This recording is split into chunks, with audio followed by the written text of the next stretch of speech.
Now you know how minerals form, but what is a mineral?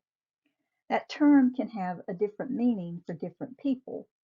For example, a nutritionist might say iron, magnesium, calcium, all are important minerals for the body, but those are elements, not minerals. A miner might refer to coal as a mineral resource, but coal is a rock. To a geologist, a mineral has to meet four criteria. It has to be inorganic, it has to be naturally occurring, a crystalline solid, and a specific but can be variable chemical composition. And a solid, in order for a solid to be a solid, the atoms have to be arranged in a regular repeating order. And that repeating order is referred to as a crystalline lattice or a mineral lattice. Inorganic. Inorganic means that the minerals don't have a carbon-hydrogen bond. So coal and oil wouldn't be considered minerals because they're composed of the organic remains of plants in the case of coal and animals in the case of oil. Oil is not a solid and it doesn't have a crystalline structure either. Minerals like calcite and limestone, minerals that are produced by marine organisms like clams, corals, they're considered inorganic even though those secretions are coming from organisms. So it gets a little hinky there. So yes, there's an organism that produces the inorganic substance. Naturally occurring means that Mother Nature had to make it. They had to be formed by natural processes. So synthetic minerals that look exactly like the real thing are not considered to be minerals because they're lab created. Synthetic diamonds, emeralds, sapphires, all these are just referred to as synthetics. And sometimes they can be even more beautiful than the real minerals themselves. You are looking on the left at a critter that's no longer with us, it's extinct now, called an ammonite. The ammonite died, fell to the bottom of the ocean, got covered with sediments, and then volcanic ash when the oceans receded. And through groundwater reactions, it took on this opalized appearance. That mineral that is opalized is aragonite. So the critter itself is organic, but what happened afterwards was just a total natural process and became a beautiful, actually now a gemstone, one of the more recent ones that's been recognized by the World Jewelry Confederation. And then this is the ammonite's closest relative that's living today on Earth. This is the chambered nautilus. These are all synthetics because they are lab created. This one is synthetic bismuth. And it's iridescent, it's beautiful, and when you look at one of these under a microscope, it's like you're in a hall of wacky mirrors superimposed upon each other. Perfect cubes. It's amazing. I wish I could show you a piece in person. Over here we have a synthetic emerald. One of the ways that you can determine a synthetic emerald is because there are absolutely no flaws or inclusions in it. Some of these can be way more expensive than a real emerald would be. And down here we have a cubic zirconia, a fake diamond. Here's the real thing. Beautiful, but not considered to be minerals, except this one right here. I'm often asked by students, well, what about opals? Opals are not considered to be minerals because they don't have a crystalline structure. And there's a lot of water in their composition, which is one of the reasons that if you have an opal, you're not supposed to get them wet. You're not supposed to wash dishes with them or take a bath or shower with them on because it can damage them. These are all different varieties of opals. Opals are considered to be mineraloids, not in the mineral category. Another part of that geologist definition of a mineral is it has to be a crystalline solid. To have a crystalline solid, it has to be a solid at Earth's surface, and the atoms have to be arranged in a regular repeating pattern. So ice is a mineral, but water and water vapor are not minerals. And the thing to remember here is that crystalline does not mean that it has to be a crystal. Both these are crystalline solids. This is feldspar here, and this is hematite here. So they're minerals. They are crystalline solids. We all know what we think about when we think of crystals. Crystals have regular geometric shapes, these planar surfaces and crystal faces. If you look at this line right here that separates that crystal face from that crystal face, sharp corners, straight edges, and some of them have cleavage and some of them have fracture. And no matter what size, this happens to be a quartz crystal right here, that can be yours because it's 14% off. The price is only $16,500. It weighs 33 pounds, but hey, the shipping is free.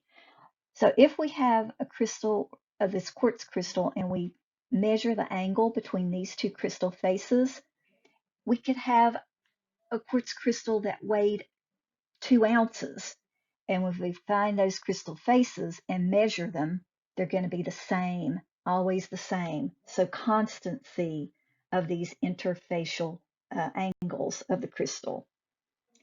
Shape is one way that we can recognize a mineral because of the way the atoms arrange themselves. So this illustrates how crystalline structure doesn't always equate to a crystal. This is salt, and it's a beautiful cubic crystal of salt. This is also salt. Sorry, I needed my pointer. This is salt, a crystal of salt. This is also salt, but we don't see these nice crystal faces over here. Crystals will only grow that way when they have enough room to grow, the environmental conditions, the temperature and the pressure are right, but they have to have space to be able to grow these faces. This one did not have that. If you break that though, there are probably some cubic shapes that are going to come out of it. And if we crush this one, then look at it under a microscope and we're going to see cubic shape. Again, because that's how the atoms arrange themselves. The last part of the geologist's definition of a mineral is chemical composition. Minerals are composed of chemical elements that are combined in a definite, sometimes variable, chemical composition. So for example, quartz is pure silica, SiO2. Doesn't matter how much or how little quartz we have, that will always be the ratio. One silicon atom to 2 atoms of oxygen. Calcite, another very common mineral, also called calcium carbonate, has 1 atom of calcium to 1 carbon to 3 oxygens. Pyroxene, here's where that variation comes in. It could have magnesium or iron, 2 atoms, bonded with SiO2. So it can be a variation, but they have a chemical formula. Some minerals might contain just one element. We already talked about diamond and how it's composed of just carbon. There are over 4,000 known minerals, more discovered all the time. Why do we have so many? Well, there are 2 reasons that can come into play: polymorphism and cation substitution. Polymorphs, look at that word. Poly means many, morph means form or change. So many forms. They have the same chemical composition, but a different crystalline structure. I'll show you examples of this next. Cation substitution has the same crystalline structure, but different chemical compositions. Cations can replace each other. And when that happens, we get an entirely new mineral. So here are some examples of polymorphs. We already talked about graphite and diamond, both of them made of carbon, but the crystalline structure of each is different. Chemical composition the same, crystalline structure different. And then here are two other polymorphs. Calcium carbonate. This is calcite over here, or calcium carbonate. This is aragonite. Look at the crystalline arrangement. These are like little rhombohedrons, kind of an offset square. These are have these like little shapes like a stop sign. However, they're composed of the same stuff. Just to refresh your memory, here is graphite, the sheets, and those van der Waals bonds that hold those sheets together, and then this network, this three-dimensional arrangement of these carbons that are all locked together, giving us a diamond. So how does this happen? Diamonds form under great pressure. They have to be buried deep in the ground in order for those um, carbons to interlock like that.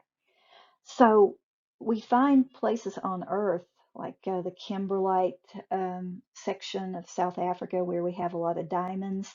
And we know that those diamonds had to be explosively ejected out of the ground and didn't slowly migrate to the surface. And we know that because if they had slowly migrated to the surface, they wouldn't be diamonds anymore. They would have turned to graphite. Here are two more polymorphs, marcasite and pyrite. Both of them are iron sulfide. Pyrite, everybody knows as fool's gold, has a cubic structure, but look at the structure of marcasite over here, like little pyramids. Marcasite is used in jewelry, and it was big time used in jewelry during the Depression because diamonds were very expensive. So they would use marcasites because it would sparkle like diamonds would sparkle. So the same chemical formula, different chemical composition. The next topic will be mineral groups. With so many minerals to deal with, we have to have some classification scheme.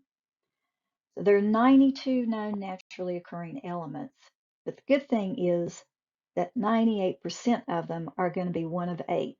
And we've already talked about these guys: oxygen, silicon, aluminum, iron, calcium, sodium, potassium, magnesium. So all of the minerals that make up the rocks are going to have these. There are some exotics out there, but we won't be talking about any of them, or maybe we will. These are the eight, the big eight. So the next topic will be mineral groupings.